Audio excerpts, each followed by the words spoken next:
নমস্কার বন্ধুরা, আজ আমরা এমন এক কাহিনী নিয়ে আলোচনা করতে চলেছি যা কোটি কোটি সরকারি কর্মচারীর জীবনের সঙ্গে জড়িয়ে আছে।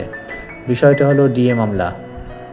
মানুষ যখন খাদের কিনারায় এসে দাঁড়ায় তখন সে চেষ্টা করে বুদ্ধি দিয়ে, কৌশল দিয়ে, কখনো আবার ফন্দি ফিকির করে। পশ্চিমবঙ্গ সরকারও ডিএ মামলায় সেই পথে হেঁটেছে। আজ আমি ধাপে ধাপে আপনাদের সামনে তুলে ধরব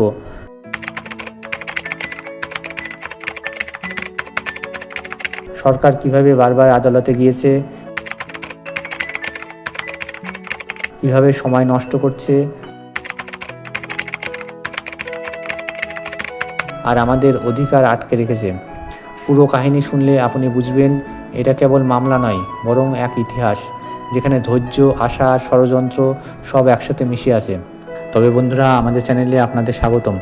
আর এই চ্যানেলে আমাদের ভিডিও যারা প্রথমবার দেখছেন তাদেরকে অসংখ্য অসংখ্য ধন্যবাদ। মূল ভিডিওটিতে যাওয়ার আগে আপনাদের যেটা করতে হবে, আমাদের ভিডিওটি ভালো লাগলে আমাদের চ্যানেলটিকে অবশ্যই সাবস্ক্রাইব করবে, ভিডিওটি লাইক করতে একদম ভুলবে না, আর কমেন্ট করে জানাবে তোমাদের কেমন লাগলো, আর সব বন্ধুদের সাথে আমাদের ভিডিওটি অনেক বেশি বেশি করে শেয়ার করবে। তবে চলুন বেশি কথা না বাড়িয়ে আমাদের ভিডিওটা শুরু করা যাক। প্রথম কৌশল, স্পেশাল লিভ পিটিশন।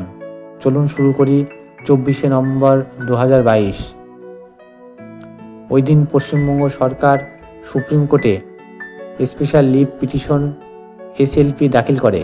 এটার মানে কি, সহজ ভাষায় বলি, রাজ্য সরকার বলল আমরা কর্মচারীদের ডিএ দিতে চাই না, তাই আমরা বিশেষ অনুমতি চাই যাতে এই সিদ্ধান্ত চ্যালেঞ্জ করা যায়। কিন্তু আসল চমক হলো, আমাদের ট্যাক্সের টাকায়, আমাদের রক্ত ঘামের টাকায় আমাদেরই বিরুদ্ধে সিনিয়র অ্যাডভোকেট দাঁড় করিয়ে দেওয়া হলো। ভাবুন তো, আমাদের ধান আমরা পাই না খেতে, আমাদের ঘরে জ্বলে না প্রদীপ, অথচ সেই টাকাই সরকার লড়াই করছে কেবল ডিএ আটকানোর জন্য। এটাই ছিল সরকারের প্রথম ফন্দি, ডিলে অ্যান্ড ডিনাই, অর্থাৎ সময় নষ্ট করো, অধিকার দিও না। বেঞ্চ বদল ও সময় নষ্টের খেলা। ধাপ 1, জাস্টিস দীনেশ মাহেশ্বরীর বেঞ্চ। শুরু 28 নভেম্বর 2022।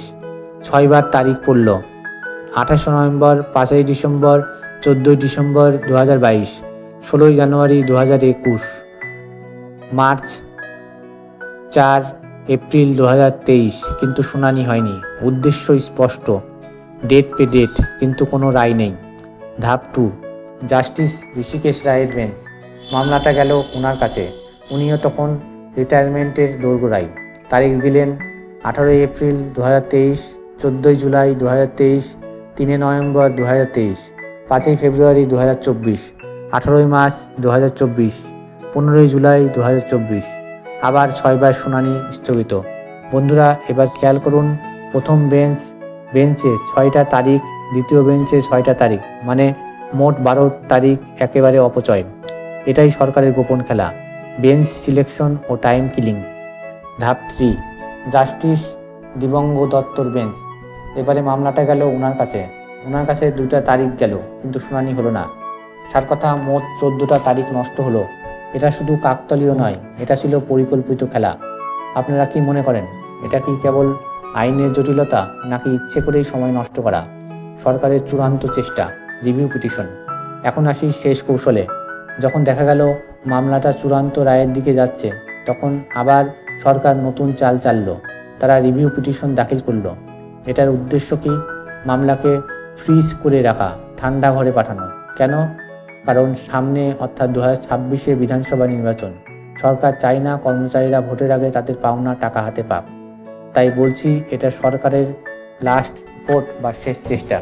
কিন্তু বাস্তব হলো, আমরা ইতিমধ্যেই 6বার জিতেছি।